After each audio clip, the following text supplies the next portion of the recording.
Actes chapitre 16, à partir du verset 24 à 29. Actes 16, 24 à 29, vous y êtes?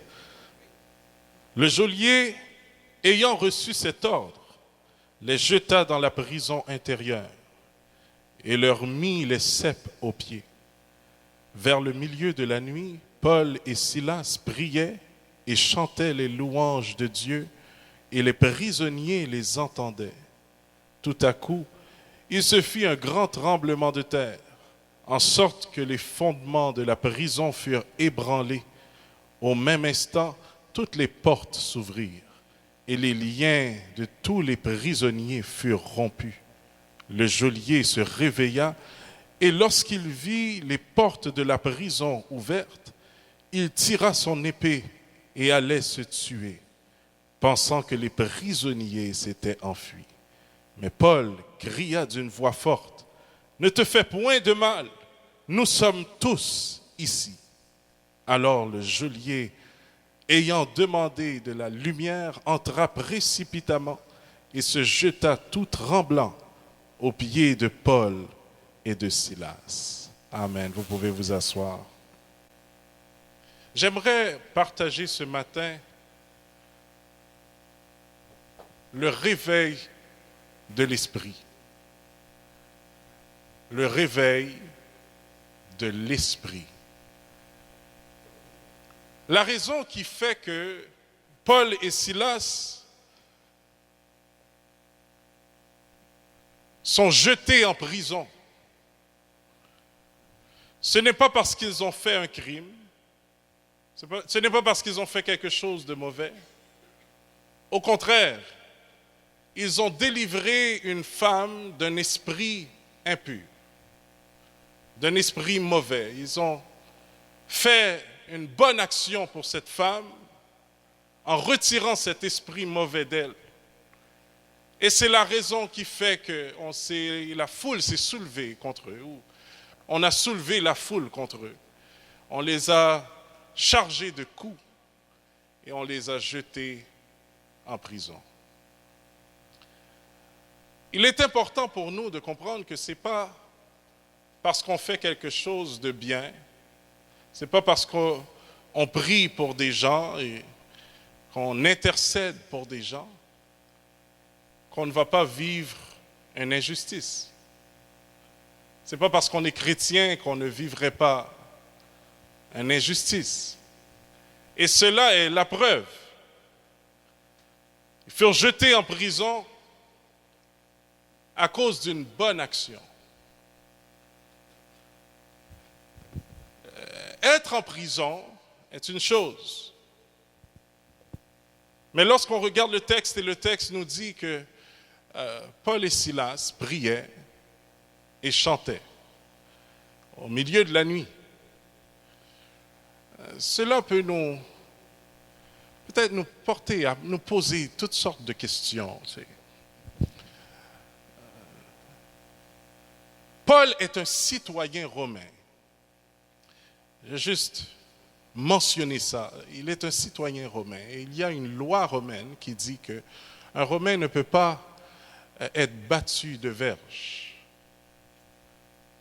Donc, cette injustice est totale dans la vie de Paul.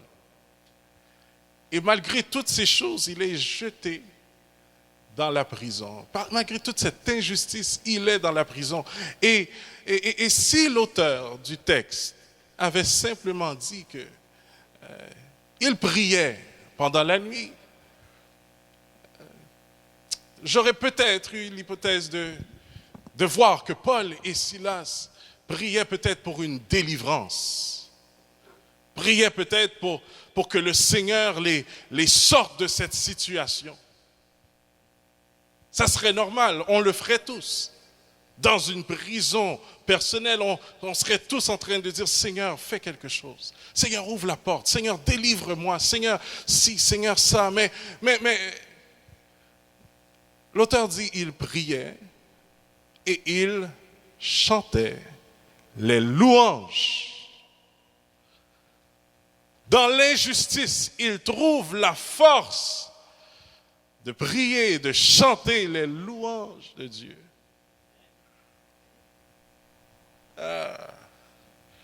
D'où vient cette force? Voilà la question. D'où vient cette force? Comment Paul et Silas ont, dans cette situation, ont trouvé la force pour chanter les louanges de Dieu dans une telle injustice? Laissez-moi également rajouter un détail. Lorsque on excite la foule pour prendre Paul, pour jeter Paul dans la prison, on dit que ces hommes viennent nous troubler. Ces hommes viennent nous enseigner des choses qu'il ne nous est pas permis de pratiquer. En d'autres termes, ce que Paul et Silas et les autres qui étaient avec eux voulaient faire, le fruit qu'ils aimeraient produire ne fonctionnait nullement. Ils auraient dû peut-être juste plier bagage et partir quelque part d'autre où ce que les fruits sont possibles. Tu prêches et personne n'accepte le Seigneur. Tu chantes et tout le monde te regarde. C'est comme si tout ce que tu fais produit rien du tout. Tu parles, tu évangélises à du monde et le monde t'écoute et puis c'est bien beau. Mais leur vie ne change pas. Et toi, tu te retrouves dans une prison. Et dans cette prison, Paul et Silas ont trouvé le courage de chanter. J'aimerais prendre le temps, permettez-moi de juste prendre un temps pour essayer de décortiquer, essayer d'aller en profondeur avec cette force qui réside en Paul et Silas, qui les pousse, qui les donne cette énergie pour qu'au milieu de la nuit, lorsque la désolation, lorsque le désespoir serait censé prendre toute la place, la force se fait sentir pour qu'ils louent le Seigneur. Ce qui donne cette force à Paul et Silas est nul autre que l'œuvre du Seigneur. Nul autre que Jésus, frappé par l'amour de Jésus, cloué à la croix, qui transforme, qui change. Mais cet amour ne change pas ton corps, ou ta peau, ou ton apparence. Cet amour change ton esprit. Elle transforme ton esprit. Elle te restaure.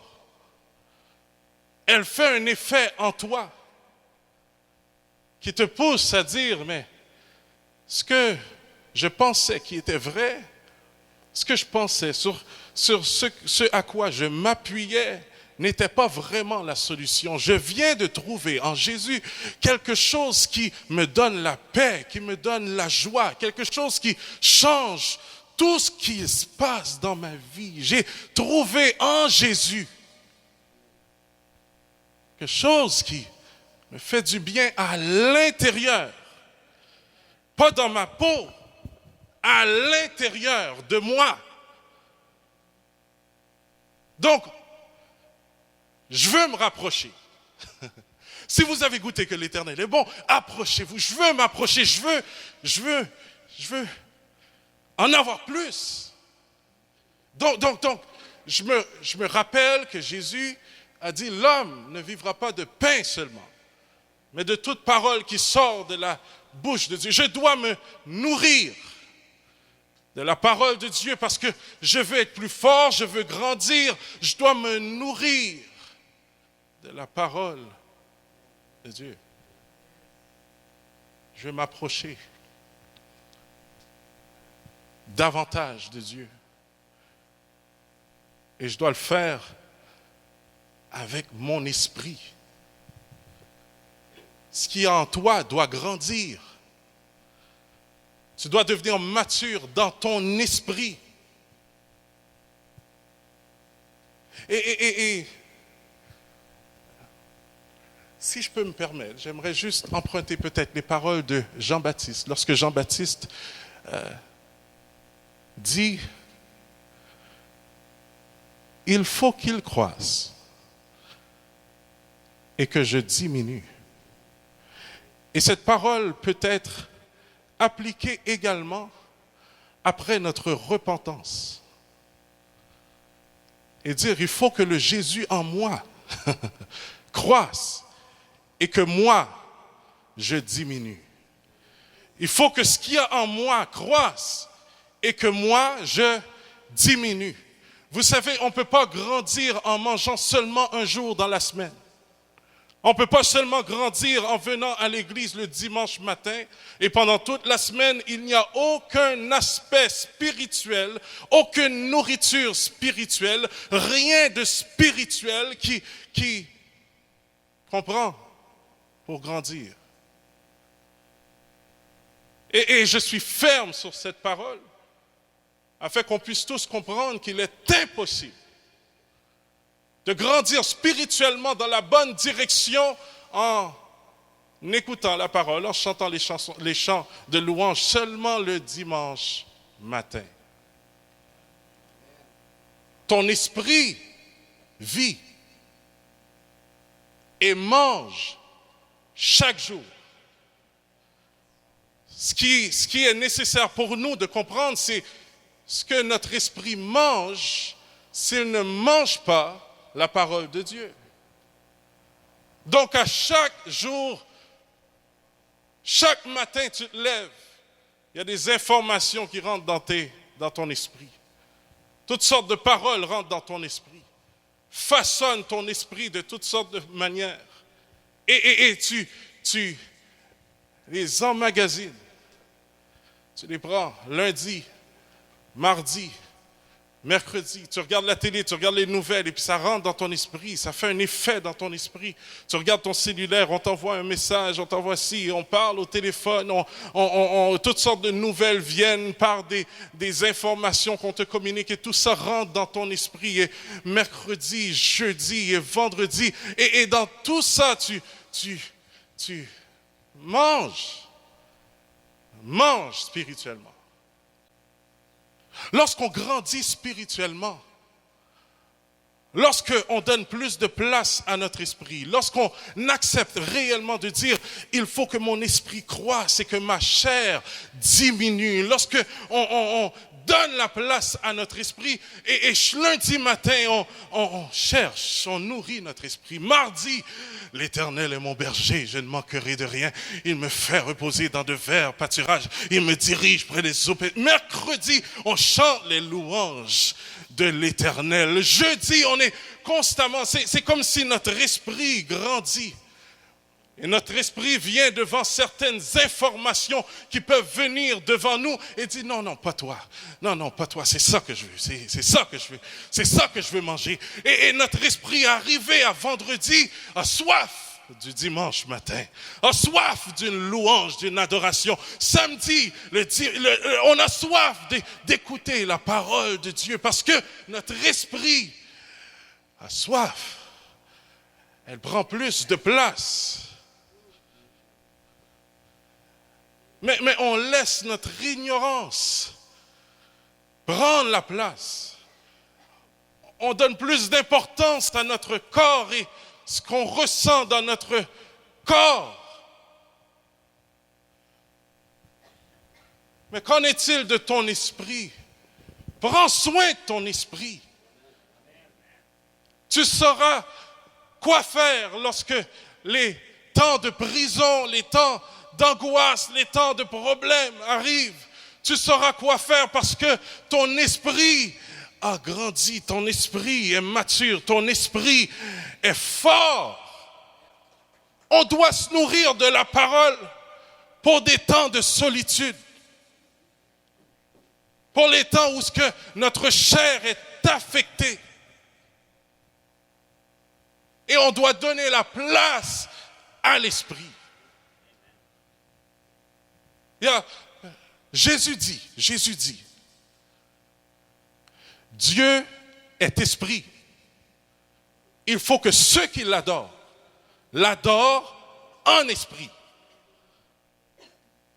et en vérité.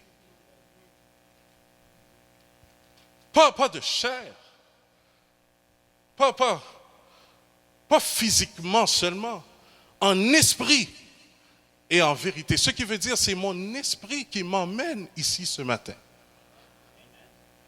C'est pas mon corps qui a dit, bon, on va y aller aujourd'hui. C'est dimanche. Laissez-moi juste ouvrir une plus grande parenthèse. Lorsque Jésus dit ça, il le dit à la femme samaritaine. Il dit, vous adorez ce que vous ne connaissez pas. Il est possible d'adorer ce qu'on ne connaît pas. Ça me fait penser aux personnes qui chantent, qui adorent, mais parce que la musique est bonne, parce que tout est agencé, les musiciens sont bons. Ah, parce qu'on aime cette chanson. On aime le style de cette chanson. Cette chanson nous fait danser. Mais le chant ne fait aucun effet à mon esprit. Je ne comprends pas la profondeur du chant. J'arrive pas à relier le chant avec ma vie. Vous adorez ce que vous ne connaissez pas. Nous adorons ce que nous connaissons. Parce que le salut vient des Juifs. Il dit, nous on adore parce qu'on sait ce qu'on adore. On comprend le chant.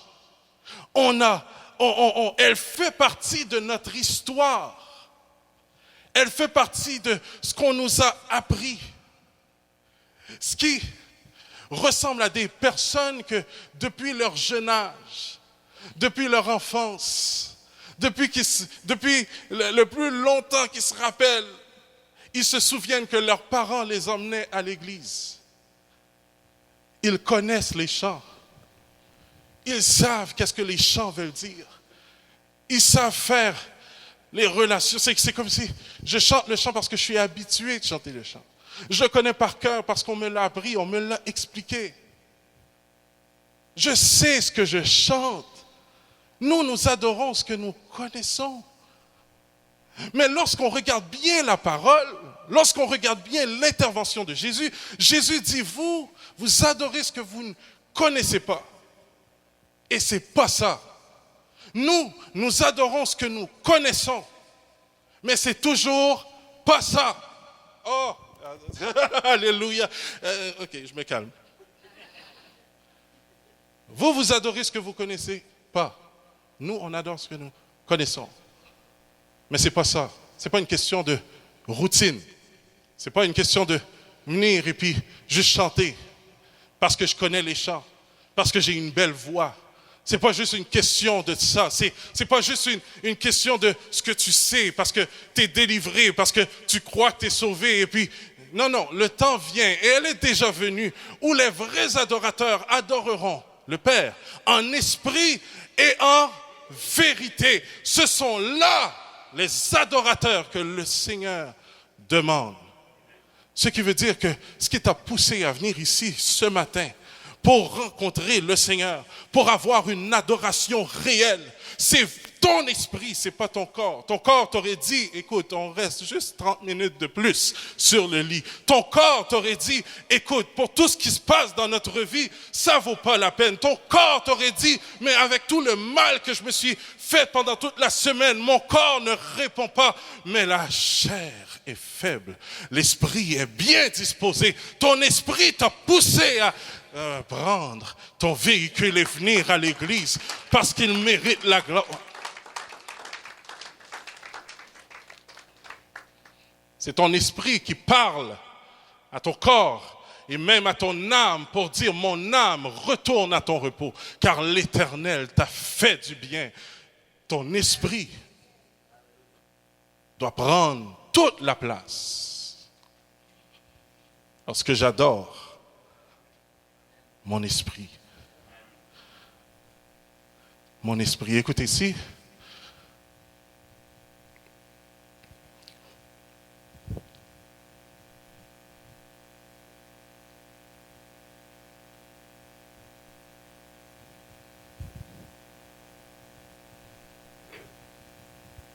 Tout le monde me regarde. Et tout le monde se demande, mais qu'est-ce qu'il est en train de faire? Est-ce qu'il a oublié ce qu'il voulait dire? Vous savez ce que j'étais en train de faire? J'étais en train de chanter. Maintenant, je vais pousser mon corps à faire ce que je faisais dans mon esprit. Je louerai ton Saint-Nom. Oh, je louerai ton Saint-Nom, Seigneur Jésus, toute ma vie. Je louerai ton Saint-Nom. Oh, malgré les soucis de cette vie, malgré la tristesse et l'abandon, toute ma vie, je louerai ton Saint-Nom. J'ai ordonné à mon corps de faire ce qu'il y a dans mon esprit. Mon esprit est plus grand que mon corps. Tu peux freiner mon corps, mais tu ne peux pas freiner mon esprit. Et c'est ce qui animait Paul et Silas dans la prison, qui fait qu'au milieu de la nuit, ce n'est pas tout un raisonnement à savoir, mais c'est injuste, mais c'est vraiment pas possible, mais qu'est-ce qui nous pousse? Non, à continuer à prêcher l'évangile, non, c'est pas ça. Je louerai ton Saint-Nom. Oh, je louerai ton Saint-Nom, Seigneur Jésus, toute ma vie. Vous savez, il y a des choses qu'on déclare. On doit savoir ce qu'on déclare. Lorsqu'on dit toute ma vie, cela veut dire bon gré, mal gré. Toute ma vie, je louerai ton Saint-Nom. Malgré les soucis de cette vie, malgré la tristesse et l'abandon, je louerai ton Saint-Nom. Je peux imaginer Paul et Silas qui chantent, je louerai ton Saint-Nom. Oh, je louerai ton... Et tous les autres prisonniers les regardent, étonnés de voir comment, jetés dans la prison, ils trouvent une force en eux pour donner espoir à leurs circonstances. J'imagine Paul et Silas dans leur chant qui change l'atmosphère de la prison, qui envahit l'atmosphère de la prison. Écoutez, s'il y avait au moins 50 ou 60 personnes ici, lorsqu'ils viennent à l'église, ce n'était pas juste un corps qui transporte à l'église pour forcer le corps à venir adorer. Si ce n'était pas seulement les situations qui faisaient qu'ils viennent et sans comprendre, ouais, c'est bien bon, ouais, c'est bien bon. Si c'était leur esprit qui le disait, loue le Seigneur, car il a fait pour toi de grandes choses. Souviens-toi toutes les situations dans lesquelles il t'a délivré. Souviens-toi de la paix qu'il t'a donnée. Souviens-toi des larmes qui ont cessé de couler dans tes yeux. Souviens-toi, et lorsque tu rentres dans la présence de Dieu, tu rentres avec un cœur libre, un cœur léger. Tu rentres avec un esprit léger. Donc tu loues le Seigneur parce que tu as pris tous tes problèmes et tu as dit, Seigneur, tiens, je te les laisse. Je les laisse à la porte. Moi, je rentre ici pour t'adorer parce que tu mérites la gloire. Imaginez si tout le monde ici rentrait avec cet esprit de louer le Seigneur. Mais imaginez la gloire de Dieu qui remplit la place. Imaginez la paix qui envahit. Imaginez, faites juste prendre un temps pour imaginer. Dans le cas de cette histoire, les fondements de la prison ont tremblé. Dans le cas de cette histoire, les chaînes aux pieds de Paul et de Silas sont tombées. Parce qu'ils ont changé l'atmosphère. La prison n'est plus une prison. La prison est devenue un lieu saint parce que l'Éternel est venu s'asseoir dans la prison. Ah, est-ce que quelqu'un saisit ce que je dis ce matin?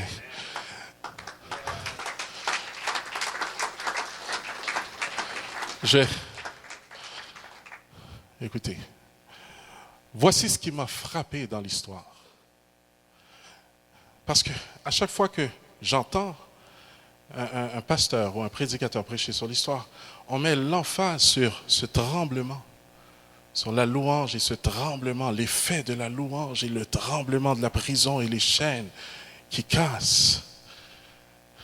Et comment Dieu est puissant lorsqu'on le loue. Et effectivement, c'est vrai. Dieu ouvre des portes lorsqu'on le loue. Dieu fait des miracles lorsqu'on le loue. Mais voici ce qui m'a frappé. Le geôlier s'est réveillé. Et il a vu la prison ouverte. Il a vu l'occasion pour les prisonniers de s'enfuir. Et il a tiré son épée pour s'enlever la vie. Parce que dans le rôle qu'il joue, dans le mandat qu'on lui a donné, il ne peut pas accepter un échec. Son esprit a pris toute la place pour lui dire « Enlève-toi ta vie parce que de toute façon, t'es mort, t'es détruit, t'as eu un échec. » Et c'est ça qui m'a frappé. Cet homme que la parole ou l'histoire nous dit bien plus tard qu'il a toute une famille, femme, des enfants. Il n'a pas pensé à rien de tout ça. Il n'a pas pensé à sa femme, il n'a pas pensé à ses enfants, il n'a pas pensé à tous ceux qui habitent chez lui. Il a tiré son épée pour s'enlever la vie. Et Paul, qui voit la porte ouverte, mais qui réalise en même temps que le but de chaque chrétien, c'est de sauver des esprits qui sont tourmentés, qui sont dans les ténèbres. Paul qui réalise, il dit, ne te fais point de mal, nous sommes tous ici. Il y a des personnes ici dans ton entourage, pas trop loin de ta prison, pas trop loin de ta délivrance. Il y a quelqu'un qui est en train de se détruire la vie. Quelqu'un qui est en train de se flageller, quelqu'un qui est en train de tirer une épée pour s'enlever la vie, quelqu'un qui est plus capable avec toutes les situations, tous les problèmes, toutes les angoisses qui l'envahissent. Il n'est plus capable et il se détruit. Il a besoin d'une personne pour lui dire « Je suis toujours là ». La même personne qui m'a jeté, poussé dans la prison, a besoin de Jésus. La même personne qui a parlé sur ton dos, la même personne qui est hypocrite envers toi, la même personne qui te fait du mal, a besoin de Jésus. La même personne. Il a besoin d'une voix qui lui dit, écoute, Jésus est toujours là. L'espoir est toujours là. Enlève-toi pas la vie est toujours. Alors, qui es-tu dans l'histoire? Qui représentes-tu dans l'histoire? Quelle résolution tu vas prendre après ce message? Pour dire, peut-être que c'est une résolution ferme que tu dois prendre. Mon esprit doit croître et je dois diminuer. Seigneur, prends la place, grandis en moi et moi, je dois diminuer. Ce n'est plus une question de ma volonté, c'est une question de ta volonté. Ce n'est plus une question de ce que je veux faire, c'est une question de ce que tu veux faire. Seigneur, agis en moi, dirige mes pas.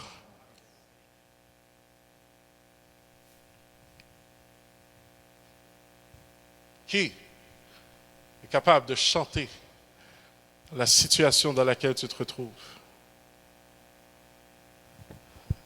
dans ton désespoir. Ne pas savoir ce qui va se passer dans ton inquiétude.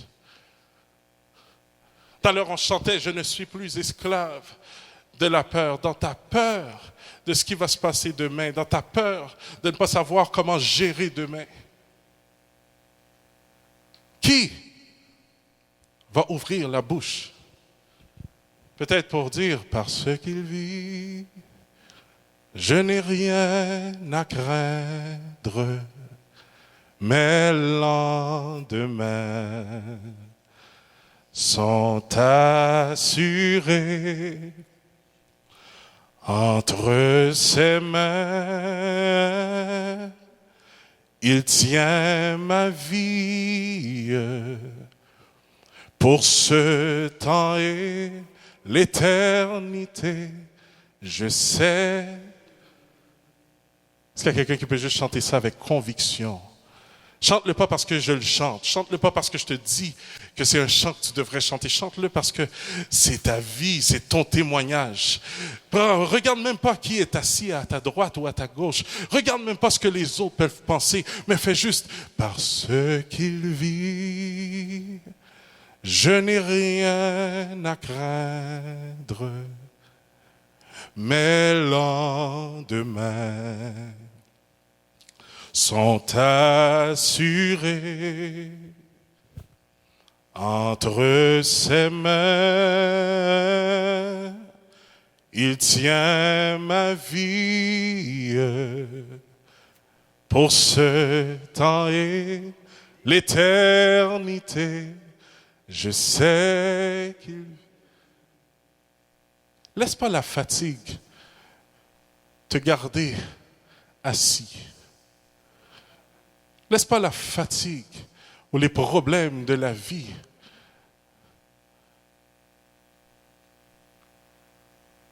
ne pas laisser ton esprit ordonner à ton corps de louer Dieu.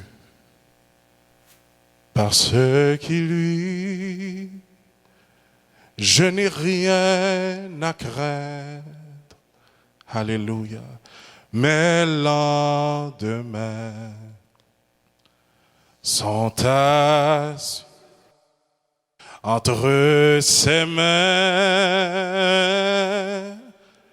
Il tient ma vie pour ce temps, l'éternité. Je sais, je louerai ton saint nom.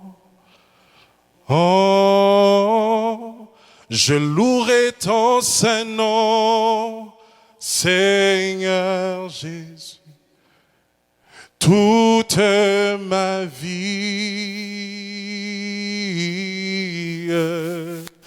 Je louerai ton saint nom. Oh, malgré les soucis de cette vie, malgré la tristesse et l'abandon, toute ma vie, je louerai ton saint. Je peux imaginer des esprits qui disent au corps, tu vas le chanter bas comme ça? Je veux que tu le chantes de toutes tes forces. Je veux que tu le cries. Je veux que ça change ta vie.